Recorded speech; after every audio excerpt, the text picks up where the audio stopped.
They thought they had found $90 million underwater and that their poor lives were over in a single moment. But one night in the ocean turned their dream into a nightmare and forced a choice none of them would ever forget. Subscribe to the channel and write in the comments which city you're watching this story from. The horizon was a flat wound of steel, a line where the color of the sea bled directly into the sky with no mercy in between. There were mornings when the ocean at least pretended to be kind, spreading a veil of pale blue or silver over the water. But this was not one of those mornings. Today, the Atlantic carried the heavy breath of something unresolved, a silence that felt less like calm and more like restraint. The trawler cut through it like an insect dragging a broken wing behind itself, coughing diesel smoke into the low clouds as if trying to prove that it was still alive. The vessel had no name anyone could read anymore. Whatever letters had once been painted on the hull had long ago surrendered to rust and salt.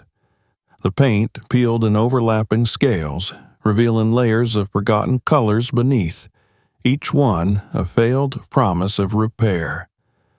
Along the waterline ran a dark seam where the metal had been welded back together more times than anyone cared to count. Those seams were the scars of storms survived, of nights when the sea had climbed the sides of the ship like a predator, searching for any weakness. The trawler answered each year with a few more plates of steel bolted into place, like patches on a beggar's coat. Inside, the corridors were narrow enough that two men could not pass without turning sideways. The air carried a permanent mix of fuel, wet rope, and old fish that no amount of bleach ever managed to erase. The crew moved through these passages with the slow rhythm of exhaustion, shoulders brushing bulkheads, hands instinctively reaching for the rails whenever the ship lurched. They were men held together not by hope but by necessity, each of them clinging to this floating carcass because there was nowhere else to go. The galley was barely large enough for 3 people to stand at once, yet on this morning 5 crowded in, passing around mugs of coffee so bitter it felt medicinal. There was no laughter, no jokes about the weather or the catch. Their talk, when it surfaced at all, hovered around the same subjects it always did: bills that would not wait, children who had outgrown their coats, houses that were no longer theirs in spirit even if the bank had not yet taken them in law. They had all learned to measure time not in weeks or months, but in how long they could delay the inevitable phone call from a creditor. Marcus stood slightly apart from the rest, leaning one hand against the frame of the galley door while the trawler swayed beneath him. He was taller than most of the crew, his build still strong despite the years that had settled into his joints. His face bore the map of a man who had lived too much under open skies, lines carved deep by sun and salt, eyes dark and alert in a way that had nothing to do with youth. When the vessel groaned, he did not flinch. His balance adjusted before his mind ever seemed to register the movement. He had come to the sea young, chasing a version of freedom that only exists before you understand its cost. In those days, he had believed storms were challenges to be beaten, not reminders of mortality. That illusion had ended one winter night more than 2 decades earlier, when a freak wave had torn a deckhand from the rail right in front of him. Marcus still remembered the sound, not a scream, but a short, stunned breath, as if the man had not yet accepted that the ocean had chosen him. There had been no body to bury. Only a name carved into a board back home and a silence that had never fully lifted from Marcus's chest. That was why the others watched him when the weather shifted. He did not speak often about what he saw in the clouds or the water, but when he moved with sudden purpose, they followed. It was not superstition. It was survival, learned the hard way. The captain came into the galley last, wiping his hands on a rag that had once been white. His name was Frank Calder, though few ever used it. He carried his authority the way the trawler carried its rust, not as something imposed, but as something accumulated through years of refusing to give up. His beard had more gray than brown now, and his eyes, once sharp as glass, had dulled into a tired blue that betrayed how many nights he spent staring at spreadsheets instead of charts. They all knew the truth he never said out loud. One more bad season would finish them. The company that owned the boat had already begun asking questions about whether it was worth keeping her afloat. The engine drank fuel like a dying animal. The nets tore more often than they held, and every port inspector left a little closer to grounding the vessel for good. If that happened, the crew would scatter, each man carrying his own small failure back to shore. That was why no one suggested turning back when the first signs of bad weather crept into the day. The barometer fell, the wind sharpened its edge, but the nets were already in the water and the holds were still too empty to justify retreat.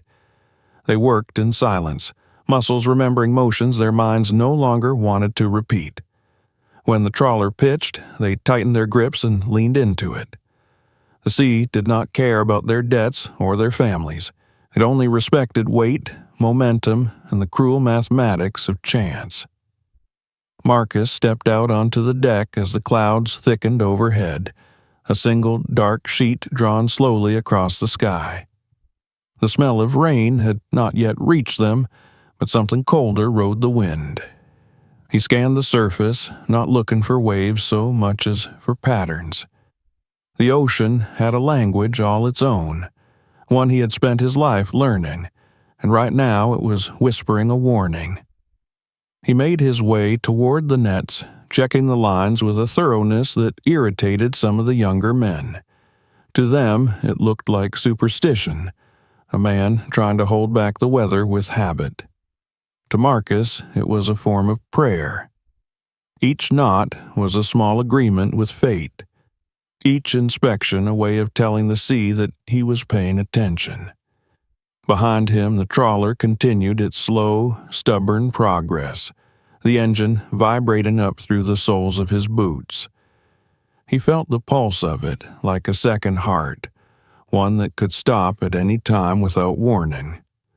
Somewhere in the hull, water dripped steadily into a bucket, the sound too quiet to be heard over the machinery but loud enough in Marcus's mind. He had asked the captain to fix that leak twice already. The captain had nodded both times, eyes flicking away in embarrassment because they both knew there was no money left for proper repairs. By mid-morning, the light had gone completely. What little sun had filtered through the clouds was smothered under layers of gray, and the sea had taken on a darker hue, as if someone had stirred ink into it. The wind rose in irregular gusts, snapping at jackets and tearing spray from the wave crests. Marcus felt the shift in his bones before the radio crackled with the first warning from the coast. The others were slower to acknowledge what was coming. They were fishermen, hardened to bad weather, and the sea had fooled them before with false threats that never materialized. But Marcus saw the way the swells were beginning to stack, one climbing onto the back of another instead of spreading out. That was not a storm that passed over a vessel. That was a storm that stopped and chose it. He moved to the wheelhouse, catching the captain's eye through the glass. They did not exchange words. Frank simply nodded once, his mouth tightening as he adjusted their heading. It was too late to run for shelter, but they could at least try to meet the waves at a better angle. The trawler creaked as if in protest, her aging joints complaining about every degree of turn. Below deck, the men secured loose gear, the familiar ritual of impending trouble. Drawers were latched, crates wedged, ropes coiled and tied off in patterns learned through muscle memory rather than thought. There was a heaviness in the air that had nothing to do with humidity. It was the weight of unspoken fears pressing against each rib cage. When the first wall of water struck, it did not announce itself with drama. It arrived as a blunt force, a deep thud that shuddered through the hull and sent a cascade of spray over the rails. The trawler staggered, recovering slowly, and for a heartbeat there was a fragile sense that perhaps this would be manageable. Then came the next wave, taller and more determined, and the illusion vanished. The deck tilted sharply, tools skittering across the metal, a crate of frozen bait breaking loose and slamming into the bulkhead. Someone shouted, a short, involuntary sound ripped free by fear. Marcus grabbed the nearest rail and felt the ship lurch beneath him, felt the ocean's grip tighten as if it had been waiting all along. In that moment, he did not think about money or failure or the quiet dread of going home empty-handed.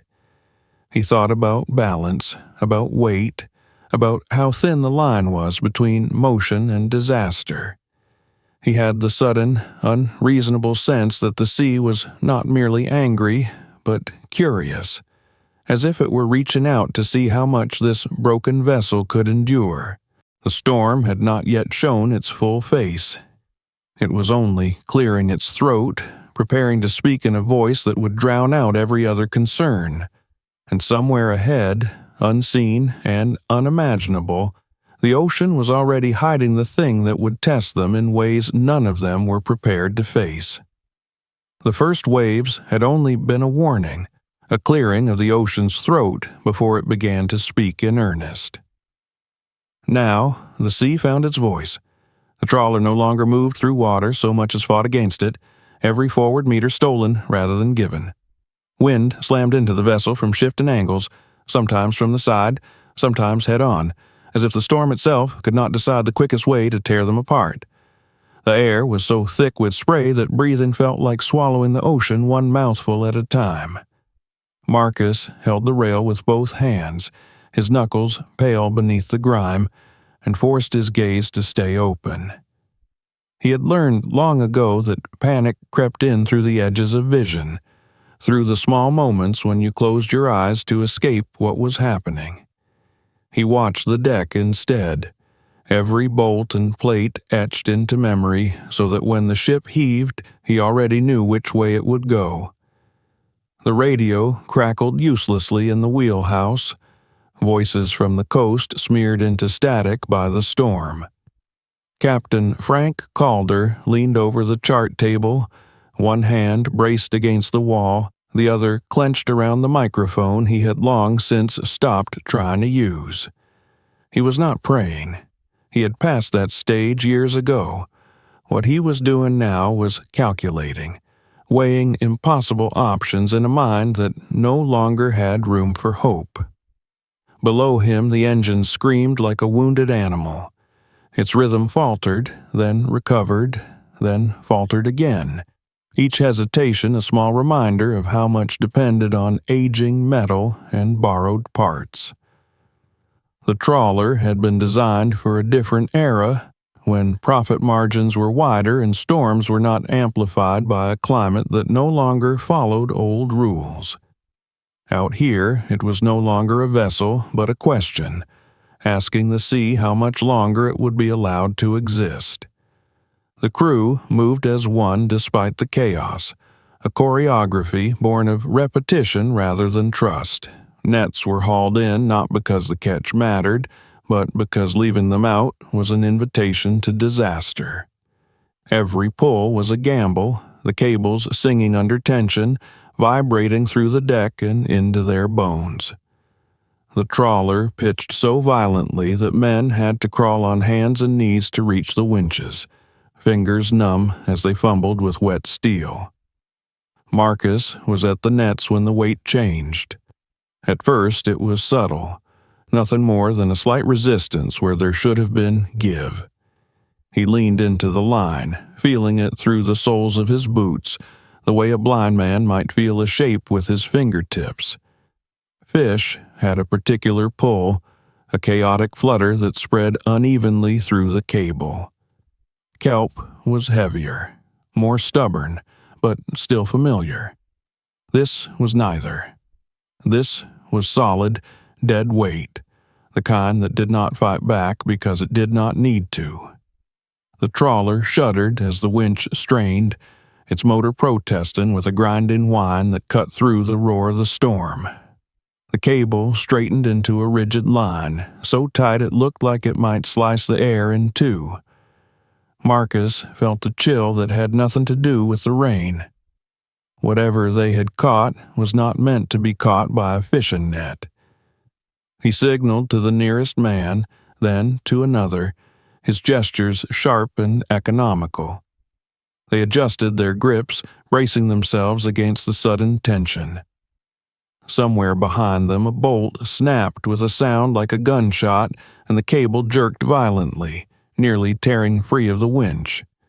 One of the younger crew members lost his footing and slid across the deck until Marcus caught him by the collar, hauling him back from the edge. They could have cut the line then. It would have been the sensible thing to do, the safe thing. Let the ocean keep whatever prize it was offering.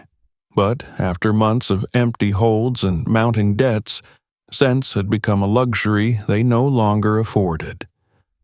The winch continued its tortured pull, inch by inch dragging something massive up from the depths. The surface of the sea bulged before them, water erupting in a churn of white foam. For a moment, Marcus thought the net had snagged on a reef or a sunken wreck, some forgotten piece of history refusing to stay buried. Then a corner broke through the waves, not the jagged edge of rock, but a slab of rusted metal, blunt and unmistakably manufactured. The trawler lurched as the weight shifted, the sudden emergence of that iron mass altering the balance of the vessel. Men shouted warnings that were lost almost immediately to the wind. Marcus tightened his grip, muscles burning as he adjusted to the new rhythm of movement. The object rose further, shedding sheets of water, revealing a rectangular face pocked with corrosion and scars. It was a shipping container, not the kind meant for this world of nets and salt and bleeding hands, but one of those standardized boxes that belong to a universe of ports and cranes and contracts written in clean offices far from the smell of fish. Its paint had long ago been eaten away, leaving only ghostly traces of logos that might once have proclaimed ownership. The corners were bent, the door warped, but the container remained whole in a way that felt almost defiant. The sight of it stole the breath from every man on deck. In the midst of the storm, with the ocean clawing at their boots, the container looked like an intruder from another reality, something that had no business existing in this place. It swung beneath the trawler like a pendulum, the net cradling it awkwardly as if unsure what to do with such an alien burden. Bringing it aboard was madness, and they all knew it. The deck was already slick with rain, the vessel already straining to keep its balance. A container of that size could crush a man flat with a single uncontrolled swing, yet one by one they moved to secure it, ropes flying through the air, hooks finding purchase in corroded seams. The trawler groaned as if in pain, protesting the added weight. A wave rose without warning, a wall of dark water that struck the container and sent it crashing into the hull. The impact reverberated through the ship, a metallic thunder that rattled teeth and bones alike. The container rebounded, its lower edge scraping along the side of the vessel, tearing away a strip of rust and paint as it went. Someone cried out, more in awe than fear. They wrestled it onto the deck in a series of desperate, improvised movements, the storm offering no pauses in which to think. The container finally came to rest at an awkward angle, wedged between the railing and the winch assembly, held in place by a tangle of ropes and sheer luck. Water pooled around its base, the deck struggling to drain fast enough to keep up with the rain. Marcus stood over it, chest heaving, the cold rain running down his face in rivulets. He had seen debris dragged up before, bits of wreckage, lost buoys, once even the twisted frame of a small boat that no one had ever claimed. This was different. This was too intact, too deliberate. His gaze traced the edges of the container, noting the shape of the locks, the remains of straps that were not part of any fishing gear. This thing had not simply fallen from a ship. It had been bound, secured, prepared for travel. The others were not thinking about any of that. They were staring at the container as if it had just washed ashore in a desert, a miracle shaped like steel. For a few heartbeats the storm receded from their awareness, the roar of the wind fading behind the sudden thrum of possibility. Even the captain had come down from the wheelhouse, his eyes fixed on the box with a look that mingled disbelief and something dangerously close to relief. They tried to move it, to shift it into a safer position, but the container resisted every effort, its mass anchoring it to the deck as stubbornly as if it had grown there.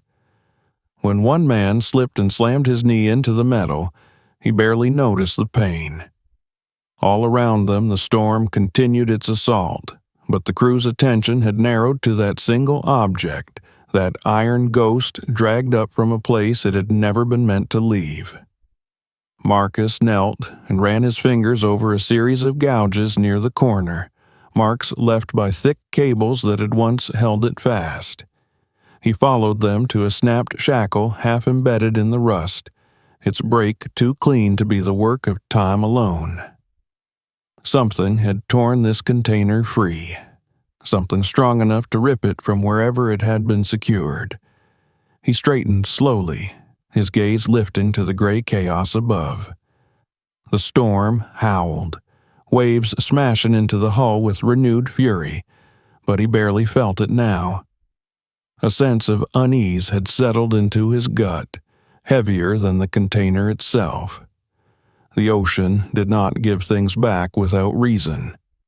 When it did, it was usually because it had already taken what it wanted in return.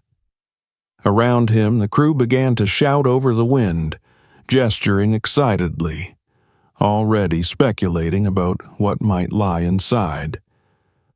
Marcus heard none of it clearly, only the rising pitch of voices that told him the ship had just crossed a line it would not be able to step back from.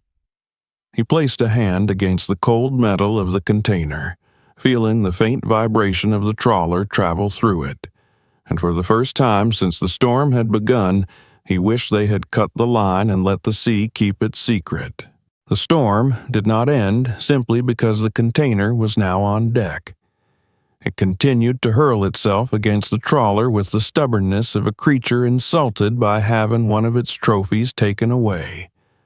Rain fell in sheets that blurred the boundary between sea and sky, yet the crew gathered around the iron mass as if it were a hearth, their backs forming a crooked circle of human shields against the wind. For the first time in hours, their movements were not dictated solely by survival but by curiosity, and that subtle shift was enough to change the entire character of the ship. They did not open it at once. The container sat there, bleeding rust into the water pooling around its base, a mute presence that seemed to absorb the light around it. The trawler's engine labored on, and the captain shouted instructions that were only half obeyed as men found excuses to linger near the box, to brush a hand across its corroded surface as though it might warm them. It was absurd, Marcus thought, how quickly need reshaped the mind. A few hours earlier, they had been fighting for breath. Now they were circling a piece of dead metal as if it had a pulse. When the door finally cracked open, it was not with a triumphant clang, but with a drawn-out groan that seemed to echo the trawler's own complaints. Someone had found a crowbar in the tool locker and driven it between the warped seams, prying with a desperation that bordered on violence. The door resisted, then gave way by inches, releasing a breath of air that smelled nothing like the sea. It was dry, faintly chemical, the scent of warehouses and cardboard rather than fish and diesel. A beam of light from a deck lamp pierced the darkness inside, illuminating the first layer of its contents. It took a moment for their eyes to make sense of what they were seeing. The storm had trained them to expect debris, soaked fabric, ruined cargo. Instead, the light caught on smooth surfaces, on protective plastic still intact, on the dull gleam of metal that had never known salt. Someone reached in and pulled out a handbag encased in clear wrapping, its shape unmistakable even through the film. The sound that escaped the crew was not a cheer. It was closer to a collective exhale, the kind that comes when the body realizes it has been holding its breath without noticing. More packages followed, stacked in neat rows as if waiting patiently for a different kind of voyage. Boxes marked with brand logos that meant nothing to the sea but everything to the world they had left behind. Watches nestled in velvet trays, heavy packets that clinked softly when they were lifted, the muted music of gold. For a few suspended seconds, no one spoke. The storm's roar filled the silence, but it no longer felt hostile. It felt like a distant audience to a miracle. Each man saw his own reflection in those objects, not in the polished metal, but in the futures they represented. Marcus watched their faces change as if someone were turning dials behind their eyes. Lines of fatigue softened, jaws unclenched. A man who had spent the morning coughing blood into a rag laughed suddenly, a raw, disbelieving sound torn free by shock. Marcus felt it too, the pull of possibility tightening around his chest. He pictured his kitchen at home, the cracked linoleum that peeled up at the corners, the way his youngest had learned to step over it without being told. He saw his wife counting coins at the table, doing the math aloud as if speaking it might somehow make the numbers kinder. This cargo could end that. It could erase years of strain in a single, unreal gesture. That was when the fear arrived. It was not the sharp fear of a wave breaking over the deck or a cable snapping under tension. It was quieter, more corrosive. He had seen enough of the world beyond the sea to recognize that wealth rarely traveled alone. There were documents inside the container, too, tucked into waterproof cases, papers stamped and initialed in languages he did not fully understand. He handled one briefly, feeling the thickness of it through the glove, the seriousness of its weight. These were not the leftovers of a shipwreck. They were the tools of a transaction that had not yet finished. He straightened and cleared his throat, though the sound vanished immediately into the wind. Still, he spoke, or tried to, forcing his mouth to shape words about caution, about how this kind of cargo belonged to someone powerful enough to look for it. He gestured toward the cases, toward the absence of any shipping marks, toward the clean dryness of the interior. His message was simple even without sound.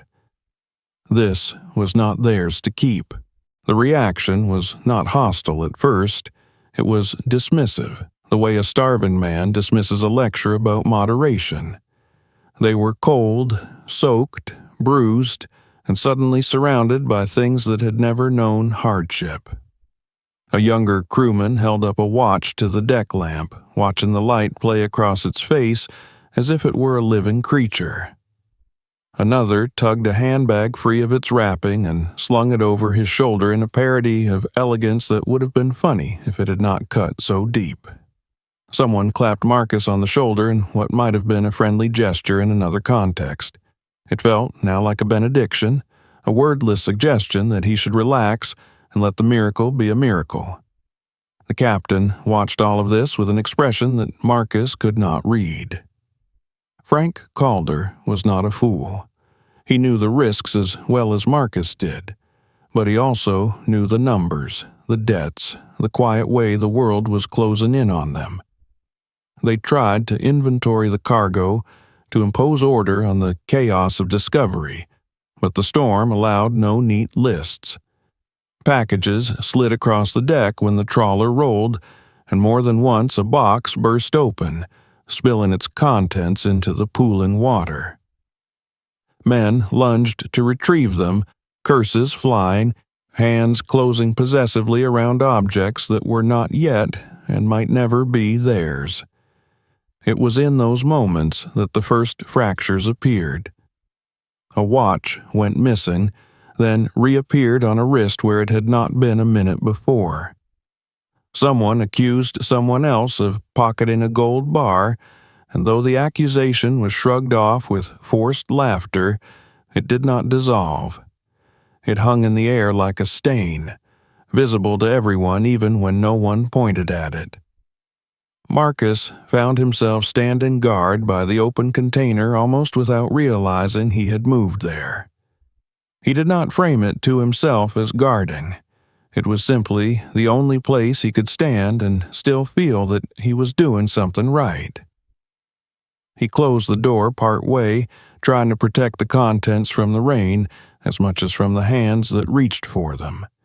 He imagined explaining all of this later to a port authority, to a man in a dry office who would never understand why they had not simply cut the line and let the ocean keep its prize. The storm eased slightly in the late afternoon, enough to allow the trawler to steady its course. That, more than the cargo itself, emboldened the crew. With the worst of the waves behind them, they began to talk not about survival, but about return. About ports that were not their usual haunts, quiet harbors where no one would ask too many questions. The words were tossed casually, as if they were only hypotheticals, but Marcus could hear the hunger in them. By evening, the ship felt different. The air inside was warmer despite the weather, charged with the kind of electricity that comes when men believe their lives are about to change. They ate together in the galley, hands still shaking from the day, and for the first time in weeks the food was not discussed as a burden, but as a celebration. Someone produced a bottle of whiskey that had been hidden away for emergencies, and it was passed around with a reverence usually reserved for prayer. Marcus did not drink. He watched instead, measuring the speed at which the mood was shifting. He thought of the snapped shackle he had seen on the container, of the gouges in the metal where thick cables had once held it fast. He imagined the ship or dock that had lost this cargo, the men who would have to answer for it. The sea had a way of erasing things. People, though, were less forgiving. That night, he lay in his narrow bunk, listening to the trawler's familiar symphony of groans and drips, but beneath it, he heard another rhythm, subtler and far more dangerous. It was the sound of possibility being converted into expectation. The container no longer promised a life. It demanded one, and Marcus feared that the price would not be paid in money. The night after the container was opened did not belong to sleep. It lay over the trawler like a film of oil, coating every sound, every breath, until even the familiar creaks of the hull seemed altered, as if the ship itself were unsure what kind of vessel it had become. The storm had weakened but not departed. It hovered in the distance, a restless animal circling the campfire of human greed that now burned in the heart of the deck. The trawler had always been a cramped place, but never had its narrow corridors felt so unforgiving. Men passed each other sideways in the passageways, their shoulders brushing metal, eyes sliding away at the last moment. Where once such contact had been met with a muttered apology or a tired joke, now it sparked flinches and sharp intakes of breath.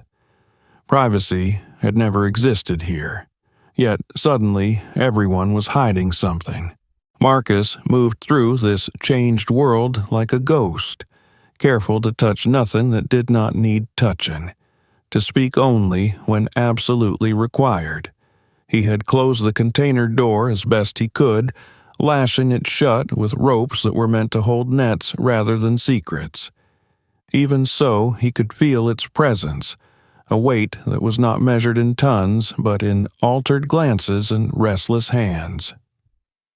The crew began to fracture almost immediately, not in dramatic declarations but in the subtle shifts that betray a break in mind. In the galley, two men who had shared bunks for years now sat at opposite ends of the table, eating in silence, their shoulders angled defensively as if a line had been drawn between their plates. On deck, small knots formed and dissolved, conversations dropping to whispers whenever someone new approached. It was not long before the first accusation surfaced, and it came, as Marcus had expected, over something almost trivial. A watch was missing, one of the smaller ones, hardly noticeable among the glittering piles they had begun to reorganize in the hold. Its absence might have been chalked up to misplacement, if not for the way it had been discovered, with a suddenness that felt rehearsed.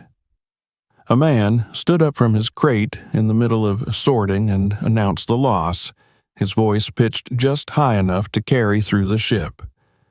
No one answered him at first. Then someone laughed too loudly and suggested the watch had slid under a pallet. Hands began to move, not to search but to adjust sleeves, to tug cuffs into place, to protect wrists that now felt exposed. Marcus watched it unfold with a sense of inevitability. The watch was found eventually, tucked behind a bundle of handbags, but the damage was done. The question had been asked. Who among them had already decided to take what could be taken? The answer, Marcus knew, was all of them. Even himself, though he refused to admit it. He felt the tug every time he passed the container, the whisper in his head that insisted he could take just one thing. Something small enough not to be missed, something that would not tip the scales. He imagined slipping a gold bar into his duffel and telling himself it was only insurance, a hedge against a future that had already betrayed him too many times. He did not do it, but the thought alone left him ashamed. By morning, the ship no longer belonged to Captain Calder in any meaningful sense. Frank still issued orders, his voice hoarse from shouting over the storm, but they carried less weight now.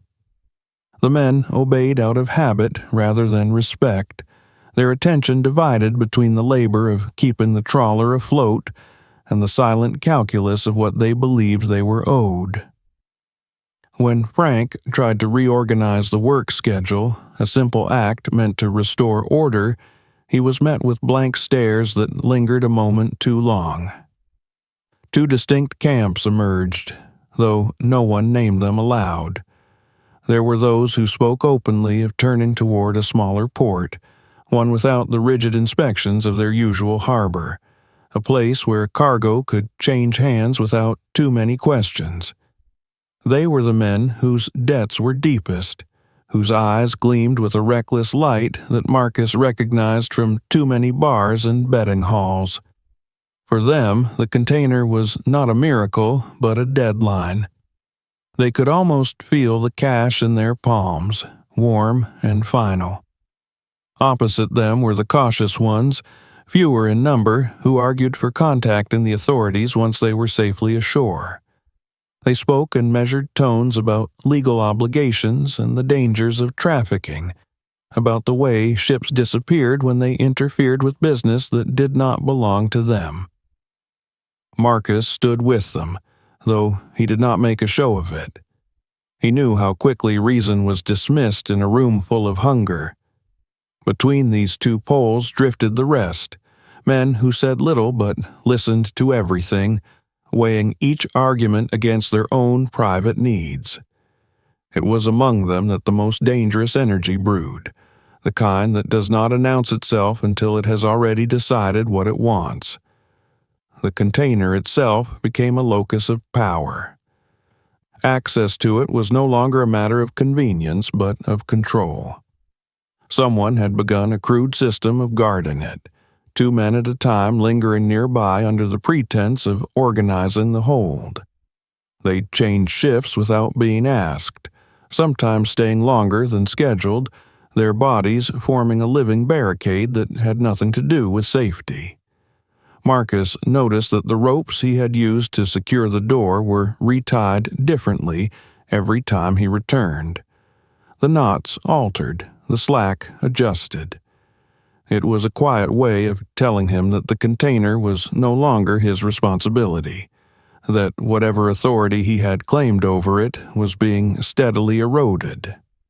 When he confronted one of the guards, the man only shrugged, eyes sliding past Marcus to the deck beyond, as if the question had not been worth the effort of an answer. The atmosphere thickened with every mile they put between themselves and the place where they had found the container. They were sailing now, not just away from the storm, but toward a future that no longer had a shared shape. Even the ocean seemed to sense the shift. The waves, though calmer than before, struck the hull with an irregularity that kept everyone on edge, as if the sea itself were trying to dislodge the fragile new order taking root on the trawler. In the cramped passageways, old grievances resurfaced like bubbles from a disturbed seabed. A man accused another of having cheated him years ago on a shared job. Someone brought up a forgotten fight in a bar, a debt never repaid. The container gave all of it new relevance. Every slight was now a claim, every past insult a justification. Marcus kept mostly to himself, but he saw everything. He noticed the way one of the crew, a man named Keller, whose smile had always come too easily, lingered over the waterproof cases of documents longer than necessary, his fingers tracing the seals as if memorizing them. He saw another slip something small into his pocket during a bout of rough seas, his body blocking the view with a practiced ease that suggested experience. The captain tried to intervene, calling the crew together in the galley for what he framed as a safety briefing. He spoke about the dangers of the weather, about the need to remain focused, but the words bounced off a wall of half-concealed impatience. Men stared at the table or at their own hands. When Frank finally broached the subject of the container, urging restraint until they could make port, the response was a silence that felt more hostile than any argument. That silence followed Marcus as he left the galley. It wrapped around him in the corridor, in the engine room, in the small cabin where he lay awake later that night. He could feel the ship breathing around him, every creak a reminder that they were still alive, still together in the most literal sense. Yet he had never felt so isolated among these men.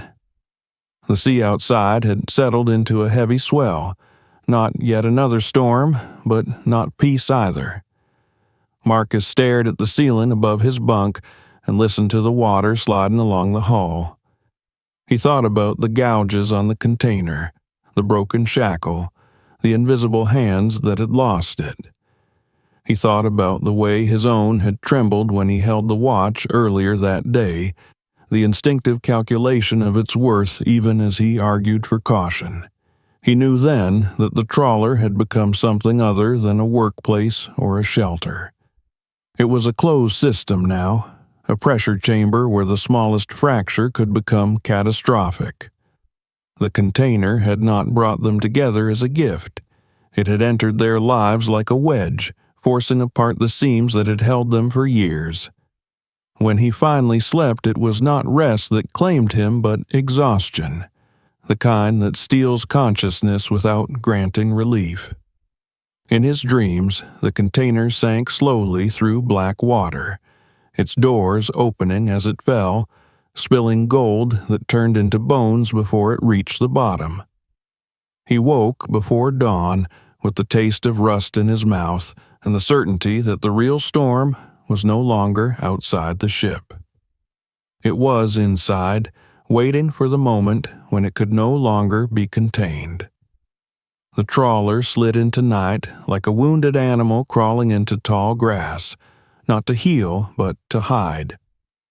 The storm that had birthed the container had loosened its grip, yet the sea remained restless, rolling in broad, uneasy swells that lifted the hull and let it fall again with weary persistence. The deck lamps cast yellow islands of light across the wet metal, leaving long corridors of shadow where anything could be happening without witnesses. The men moved more quietly now, not out of discipline, but because silence felt safer, as if noise might summon something worse than the weather. Marcus sensed the change before he saw it. He had learned to read rooms the way he read water, by the tiny hesitations that crept into routine. People who had once stomped along the passageways now stepped softly. Doors were closed more often than they were left ajar. The laughter that had burst out after the container was opened had dried into short, brittle exhalations that ended almost before they began. He made a circuit of the deck shortly after midnight, not because it was his turn on watch, but because sleep had refused him. The container loomed in the hold, its outline barely visible beneath a tarpaulin that had been draped over it with more reverence than necessity. 2 men sat nearby on overturned crates, their silhouettes merging with the dark until Marcus was almost upon them. They greeted him with nods that were too quick, too stiff, their eyes tracking him in a way that made the hairs on his arms rise. Below deck, the ship was a maze of half-perceived movements. He heard someone shifting in the galley, a drawer opening and closing, the careful sound of glass being set back into place. In the engine room, the constant roar of machinery covered whatever else might have been happening, but even there he noticed a change. The maintenance logs that had once been scrawled in grease pencil now bore precise new entries, as if someone were trying to document a life they did not yet possess. The air felt heavy, thickened by unspoken plans. Marcus returned to his cabin, sat on the edge of his bunk, and forced himself to breathe slowly. He told himself he was imagining things, that fatigue was inventing enemies where there were only desperate men. Yet he could not shake the sense of being watched, of invisible eyes mapping his routines, calculating his vulnerabilities. It happened not long after 2 a.m, though he never trusted the clock that much anymore. He had stepped out onto the deck again, drawn by the need for movement, when he felt the trawler change its rhythm beneath his feet. The swell was coming in at a new angle, nudging the ship sideways rather than lifting it cleanly. He paused near the railing, bracing himself, and that was when a hand struck him hard between the shoulders. The impact was not meant to kill him. It was meant to unbalance him, to make him stumble just far enough that the next wave would do the rest. The sea obliged immediately, surging against the hull and turning the deck into a tilted plane of slick metal. Marcus's boots lost purchase, and for a breathless instant the world narrowed to the roar of water and the shriek of the wind. He felt himself go over the rail. The cold was not a sensation so much as a verdict. It seized him in a full-body grip, punching the air from his lungs and replacing it with a liquid shock that stole all sense of up and down. He tumbled through darkness threaded with white foam, the surface vanishing above him as if it had never existed. Panic tried to take him then, a blind animal clawing at his throat, but he had met it too many times to surrender. He forced his body to still, counting heartbeats in his head until the spinning slowed. When he kicked, it was not upward but in a direction he chose, angling himself through the chaos until his hand struck something solid. The hull was there, a black wall sliding past him, and he clawed at it with numb fingers until he found a ladder rung slick with ice. He did not climb so much as drag himself up, muscles screaming as the weight of the sea fought to reclaim him. By the time his head broke the surface, he was choking, water streaming from his mouth in ragged bursts. Someone shouted his name from the deck, a sound that might have been concern or might have been disappointment. He could not tell. He lay on the deck for a long moment after hauling himself back over the rail, rain pooling in the hollows of his cheeks, the stars hidden behind layers of cloud. The men who had been nearby hovered just out of reach, their faces unreadable in the lamplight. No one admitted to seeing anything. No one asked who had pushed him. Marcus did not need their words. He saw the truth in their eyes, in the way they avoided his gaze while pretending to help him up, in the quickness with which they returned to their posts once he was standing. It had been an accident, they would say later, a misstep in bad weather. He let them have that story for the moment. He was not yet ready to tear the ship apart in search of justice. Shivering, he made his way below deck to change his soaked clothes. His hands trembled as he pulled off his jacket, and it was then that he noticed the sound coming from the hold. It was faint, masked by the engine, but unmistakable once he knew to listen for it. The metallic click of a latch being tested, the muted thud of a case being shifted. He moved without hesitation, slipping down the narrow stairs and along the corridor toward the container. The tarpaulin had been peeled back, folded with a care that had not been there before. One of the waterproof cases lay open on the deck, its contents spread around it in an untidy fan. Papers bearing seals and stamps he could not read, numbers scrawled in careful ink, a laminated card with a photograph that caught the light and reflected it back at him. A man crouched over the open case, his back to Marcus, hands moving too quickly to be innocent. He froze when Marcus's shadow fell across the papers, then straightened with exaggerated calm, as if they had both simply arrived here at the same time by coincidence. They did not speak. They did not need to. The truth was there in the open case, in the half-empty compartments where something heavier than paper had recently been removed. Marcus felt a fresh surge of anger rise through the cold that still clung to his skin, but beneath it was a deeper, more corrosive realization.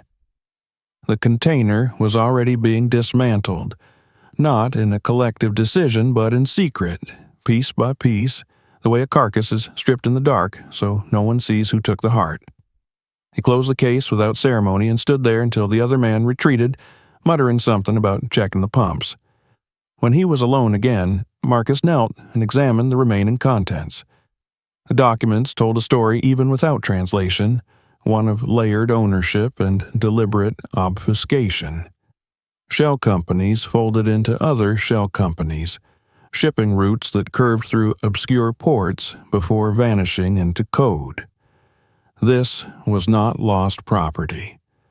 It was property that had been hidden, misdirected, and now, inconveniently, rediscovered. By the time he returned to his cabin, he was exhausted beyond anything the storm had inflicted. He wrapped himself in a blanket and lay staring at the ceiling, the near drowning replaying itself in fragments behind his closed eyes.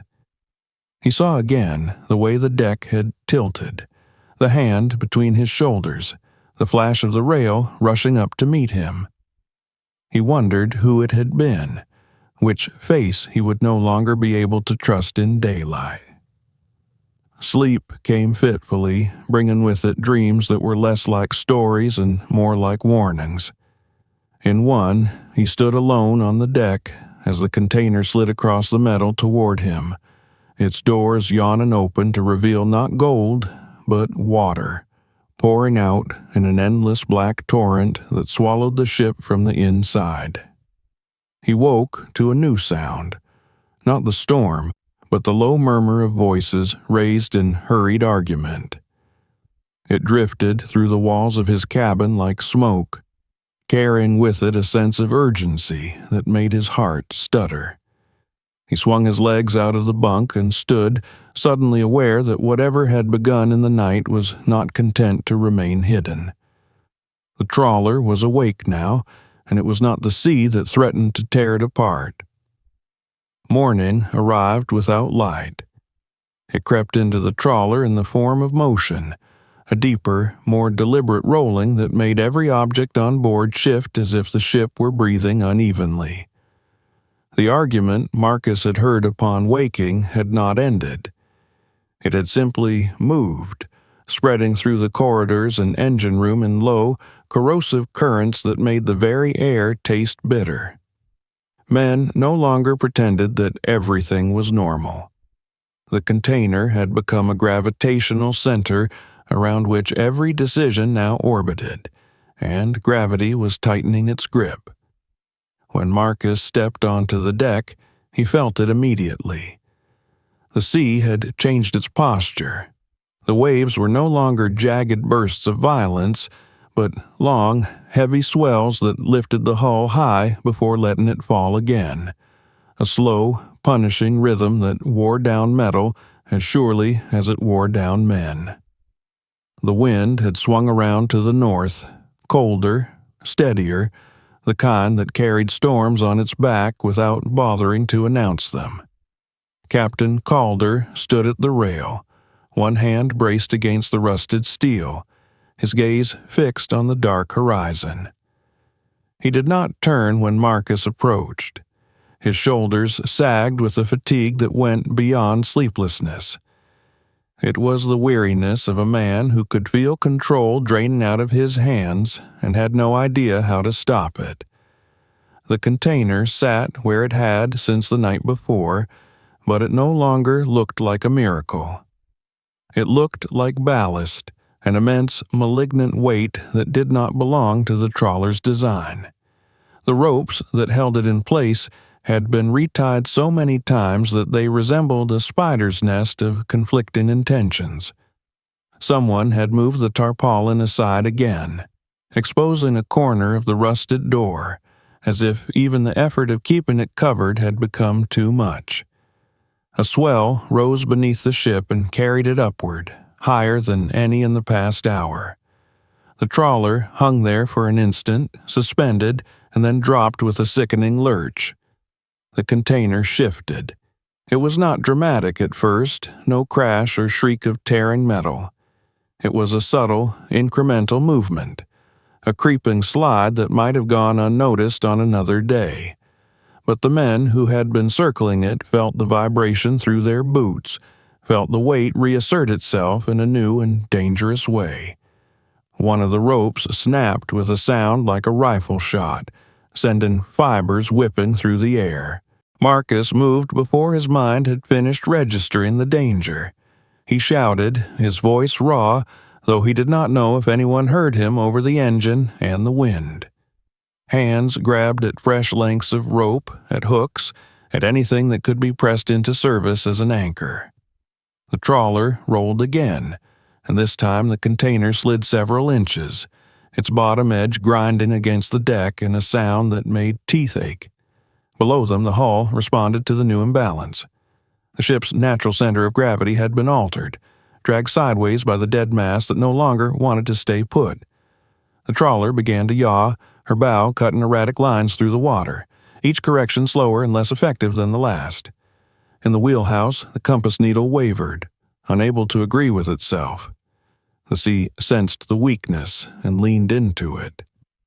The first wave of the renewed storm struck from the starboard side, not in a clean break but in a thick, slamming wall that threw men off their feet. Water poured over the rail and across the deck, swirling around the base of the container, pooling against its edges as if testing how much it could lift. Marcus saw one of the crew pinned against a crate, his leg trapped awkwardly, his mouth open in a soundless shout that was lost in the wind. Another rope gave way. The container lurched, its corner tearing free of the web that had been restraining it. For a terrifying second it seemed to hover, a massive, indifferent god deciding where to fall. Captain Calder burst from the wheelhouse, his face pale beneath the gray of his beard. He took in the scene in a single sweep of his eyes, the skewed angle of the container, the water sloshing dangerously close to the hatches, the crew scrambling like ants around a dropped stone. He did not need to consult charts or calculations. The truth was written in the pitch of the deck and the way the sea was beginning to pour into spaces that had been dry only hours before. He raised his voice then, cutting through the chaos with the authority he had been clinging to since the first storm. The order he gave was not one he had ever imagined uttering. It was not a command to secure, to repair, to endure. It was an order to abandon the container. For a heartbeat, nothing happened. The words hung in the air, absurd and impossible. Then someone laughed, a sharp, hysterical bark of disbelief. Another man shook his head violently, hands still knotted in rope, his knuckles white with more than cold. They had come too far, suffered too much to let go now. The trawler rolled again, harder this time, and the container shifted another inch. Water poured into the open hold in a gleaming cascade, sluicing across the scattered packages that had not yet been reclaimed. A gold bar slid free of its wrapping and skidded along the deck, vanishing into the gray froth with a sound so small it might have been imagined. The crew's resistance snapped then, but not in the direction Calder had intended. Instead of obeying, several men rushed the container, throwing their weight against it as if they could hold it in place by force of will alone.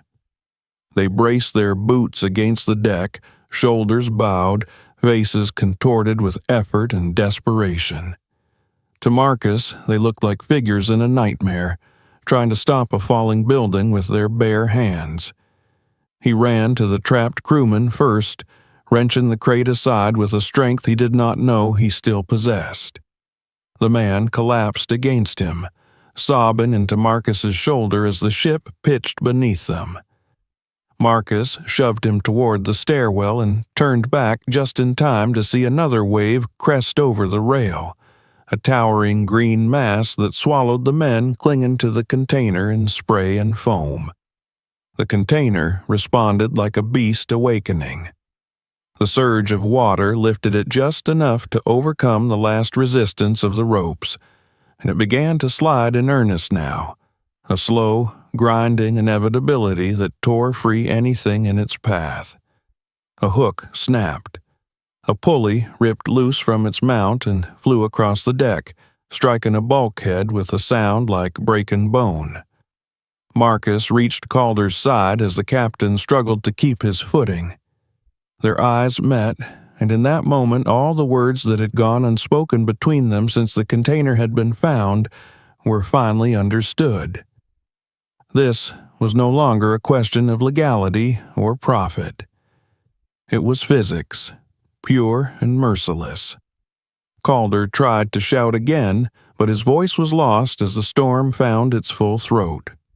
The wind screamed, a continuous, unbroken sound that flattened everything else. The rain came down not as droplets, but as a solid sheet, turning the deck into a mirror in which the crew's frantic movements were reflected in warped, ghostly shapes. One of the men still clinging to the container lost his grip. Marcus saw him slide, saw the sudden terror in his eyes as he realized he was no longer part of anything solid. Marcus lunged, catching his arm just before he went under the steel bulk. The man's weight yanked him forward, and for an instant, Marcus was certain he was about to be crushed between the container and the rail. He let go. It was not a decision he made with words. It was something older, a reflex that chose survival over heroism when the two were no longer compatible.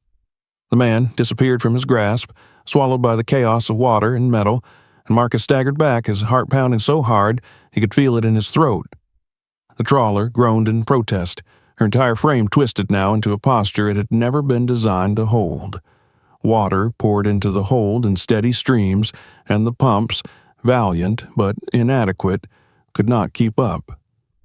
Below deck, the engine coughed, a sound Marcus had come to associate with death. Calder found his voice again, or perhaps Marcus only read the order in the shape of his mouth. It was the same command as before, stripped now of any illusion that it might be negotiable. The container had to go. Around them the men were breaking, some in rage, some in despair. One knelt in the water and pounded the deck with his fists as if the steel itself had betrayed him. Another clung to a torn rope, screaming into the storm with a sound that was not language. The container slid another foot, its edge now dangerously close to the rail, its momentum building with each roll of the ship. Marcus moved toward it without thinking, the image of the man he had let go burning behind his eyes. He grabbed a knife from the belt of a crewman who had fallen nearby and slashed at the nearest rope. The blade met resistance and bit through, fibers parting with a satisfying finality that cut through the roar in his head. He moved to the next, then the next, his hands steady despite the water and the cold. Someone struck him then, not hard enough to knock him down, but with enough fury to make the intent unmistakable. He did not turn. He cut again, and another rope gave way. The container lurched violently, tearing free from the last of its moorings, and for a moment it seemed to hang there, poised between deck and sea, a monument to everything they had almost become. The wave that claimed it arrived like judgment. It lifted the container from beneath, carrying it over the rail in a surge of foam and fury that erased it from the ship as if it had never existed. The water closed over it in a single, seamless motion, and the ocean was whole again. The sudden absence of weight was like a breath released after hours of suffocation. The trawler shuddered, then righted itself slightly, the deck rising under their feet with a gratitude that felt almost alive. The storm did not stop. The damage was not undone. But the ship was no longer being dragged sideways into its own grave. Marcus sank to his knees, the knife slipping from his numb fingers.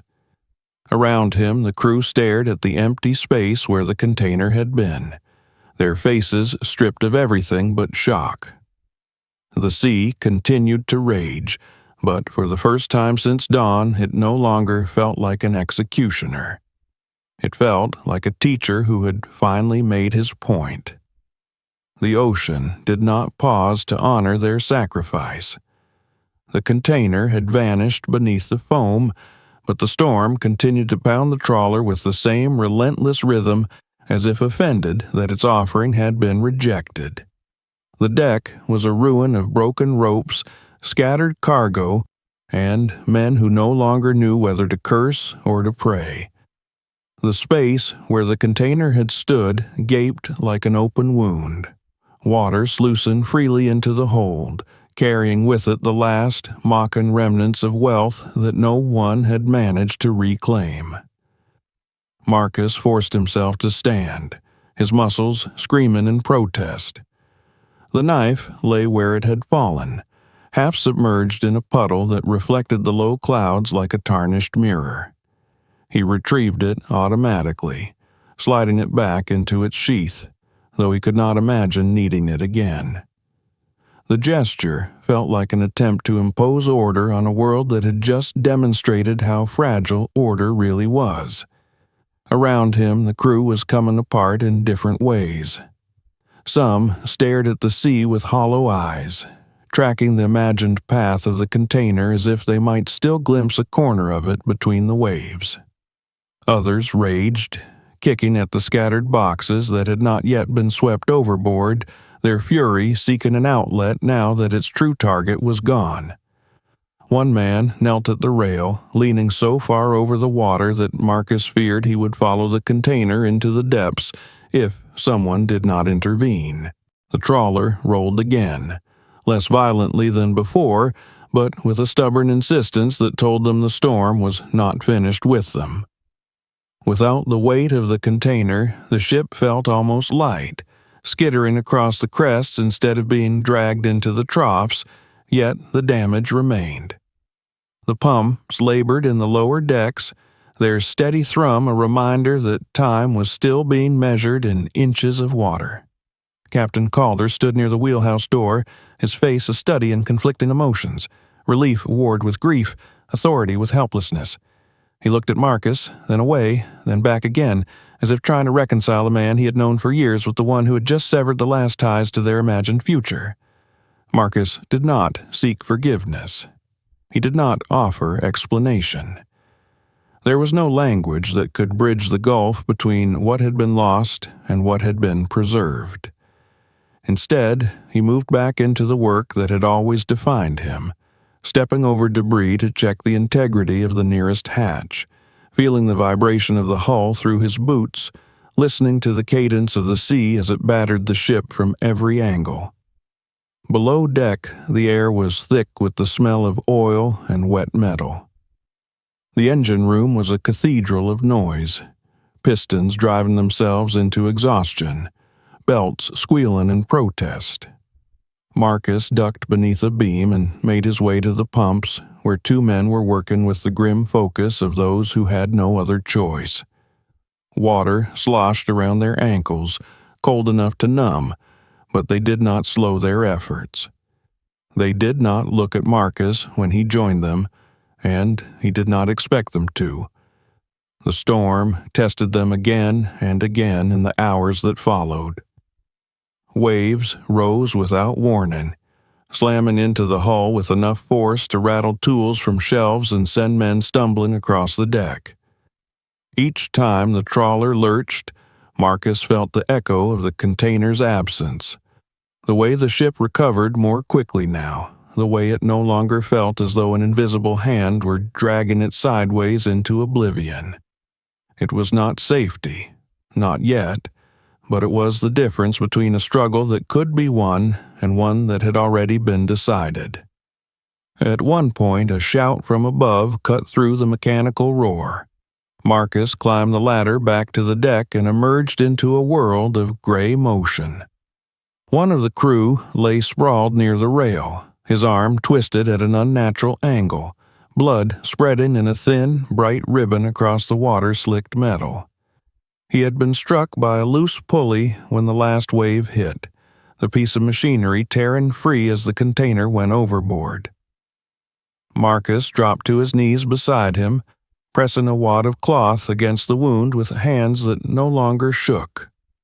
The man's face was a mask of shock, his eyes too wide, his breathing shallow.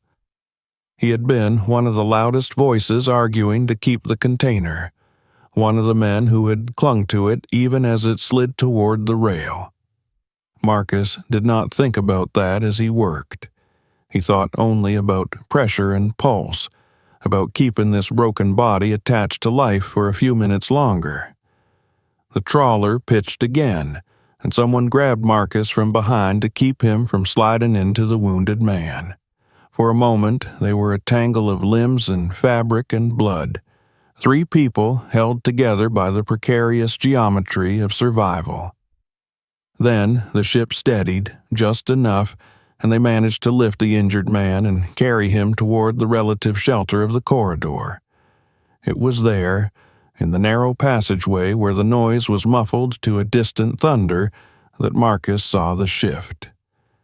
It was not universal.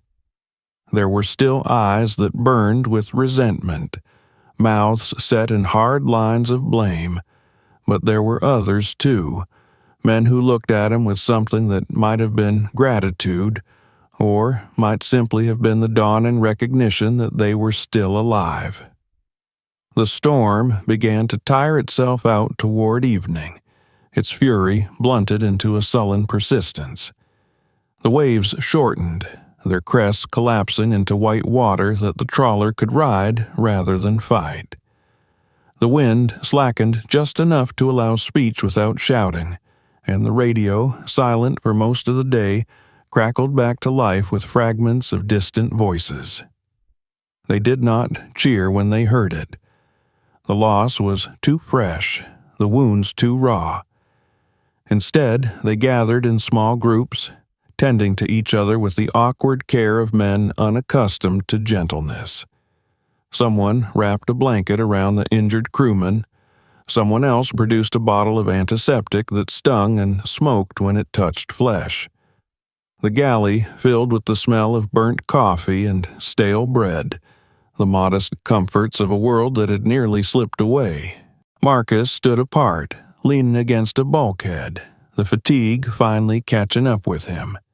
He felt hollowed out, as if the container had taken something of him with it into the depths. He thought about the moment when he had let go the man sliding beneath the steel, the way his body had acted before his mind could intervene. He did not know whether the man had survived the fall. The sea did not offer such information freely. The captain approached him then, his boots leaving wet prints that would soon fade into the general dampness of the ship. He did not speak at first. He simply stood beside Marcus, staring out through a porthole at the darkening sea. When he finally turned, his eyes were tired, but clear in a way Marcus had not seen in days. Whatever passed between them did so in silence. There were no apologies, no absolutions. There was only the shared understanding that the trawler was still moving under its own power, that the lights on the control panel still glowed, that the compass needle had found a direction it could commit to. It was not victory. It was reprieve. Night fell again, quieter this time, the storm retreating into a distant rumble that sounded almost like memory. The ship bore the scars of the day, but it bore them upright. Marcus lay in his bunk later, staring at the ceiling as he had the night before. Yet the sound he heard now was not the whisper of betrayal, but the steady, imperfect breathing of a vessel that had been given another chance. He closed his eyes with the image of the container sinking into black water, its contents scattering into a world where money had no meaning. He did not know how he would face the men in the morning, how they would speak of what had been lost and what had been chosen. But he knew this much. When he had cut those ropes, he had chosen something that could not be weighed or sold, and whatever the cost of that choice, it was one he would carry without regret. The ocean did not offer them a farewell. It simply loosened its grip 1 hour at a time, the waves shrinking into tired, disorganized swells that nudged the trawler rather than punishing it.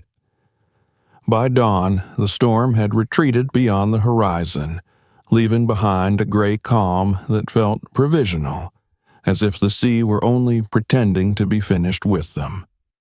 The ship limped forward through it, her engines still alive, her lights still burning, though every vibration carried a memory of how close she had come to breaking apart. No one celebrated the end of the storm. The deck was too ruined for that, strewn with snapped ropes and dented crates, streaked with rust and blood that no amount of scrubbing would ever fully remove. The empty space where the container had stood drew the eye more insistently than any wreckage. It was a scar, not because something valuable had been taken away, but because it marked the place where they had nearly lost themselves. Marcus walked that length of deck slowly, his boots splashing through shallow pools of water that reflected the pale morning light. The air smelled cleaner now, washed of oil and fear by the rain, yet beneath it lingered the metallic tang of damage. Each step sent a dull ache through his legs, a reminder of how much of the night had been spent bracing, lifting, cutting, choosing.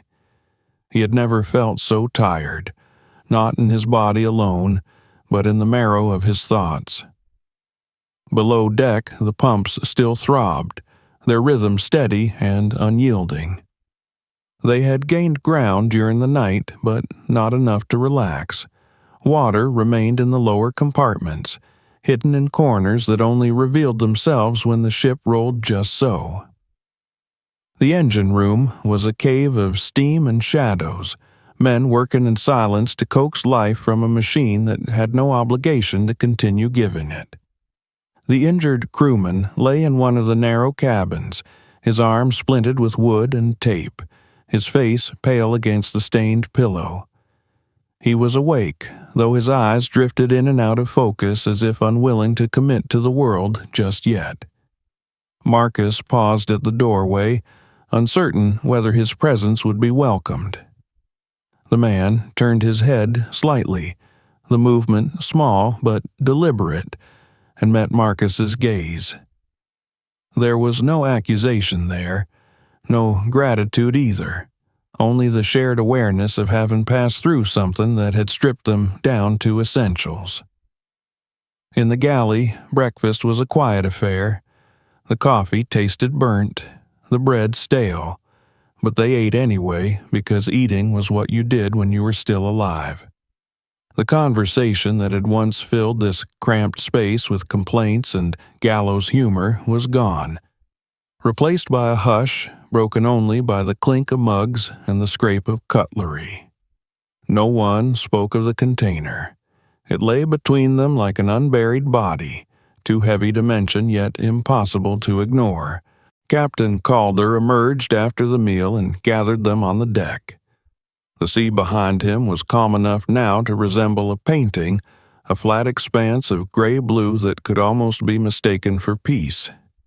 He looked older in that light, as if the night had aged him by years rather than hours. When he spoke, his voice carried easily, the wind no longer stealing his words, and the simplicity of what he said cut deeper than any speech he might have prepared. They would make port, he told them, though not their usual one. The trawler needed repairs that could not be postponed, inspections that could not be avoided. The company would have to be informed, the insurance claims filed, the story told in whatever form it would be accepted. There was no mention of what might have been gained, only what remained to be done. The crew listened without interruption.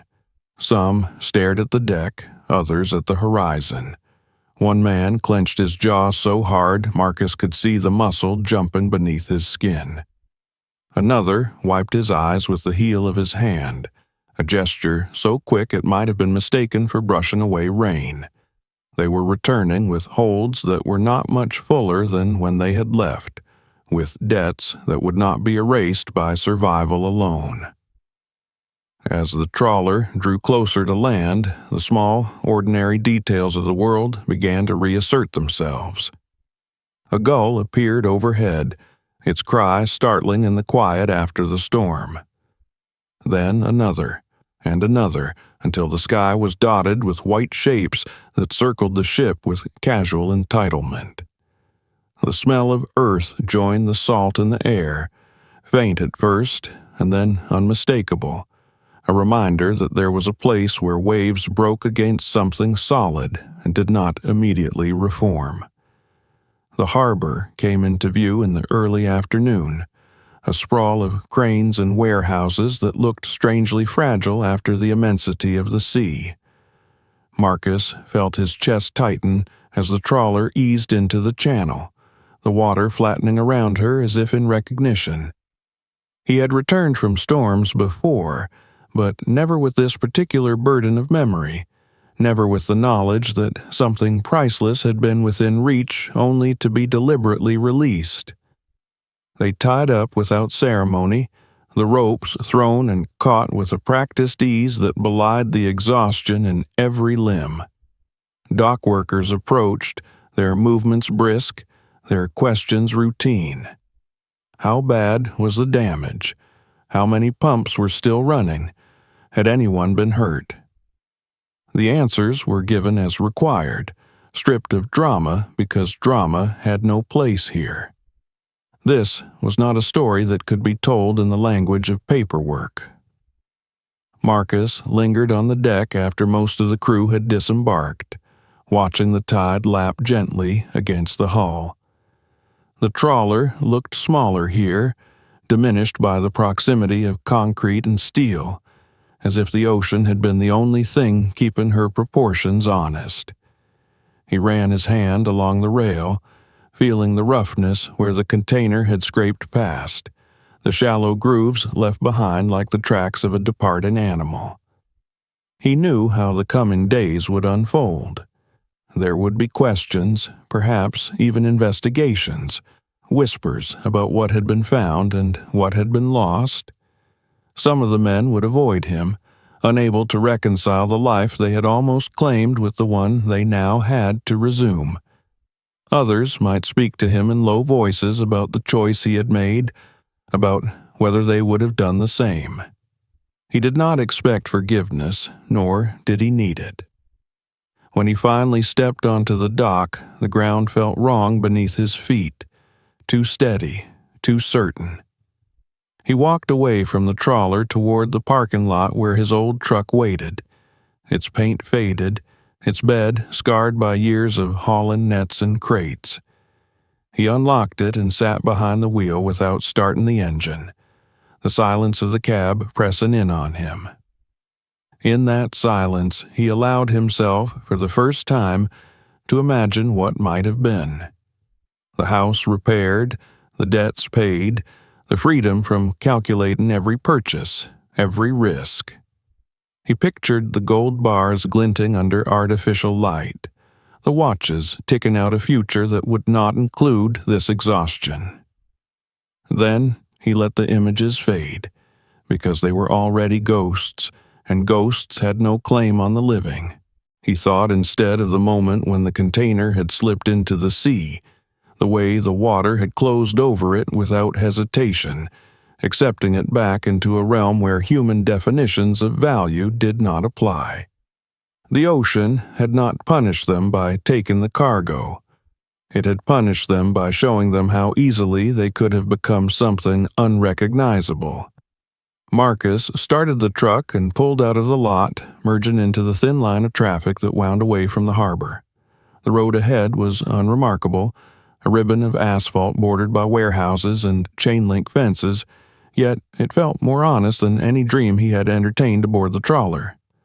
He was returning with nothing that could be counted or insured, but he was returning whole, and for now that was enough. The sea would forget them, he knew. It always did, but he would not forget what it had revealed, not about storms or ships or cargo, but about the fragile, ferocious thing that lived inside men when they believed they were one miracle away from being saved. If this story moved you, don't forget to subscribe so you won't miss the next chapters and new stories coming every week.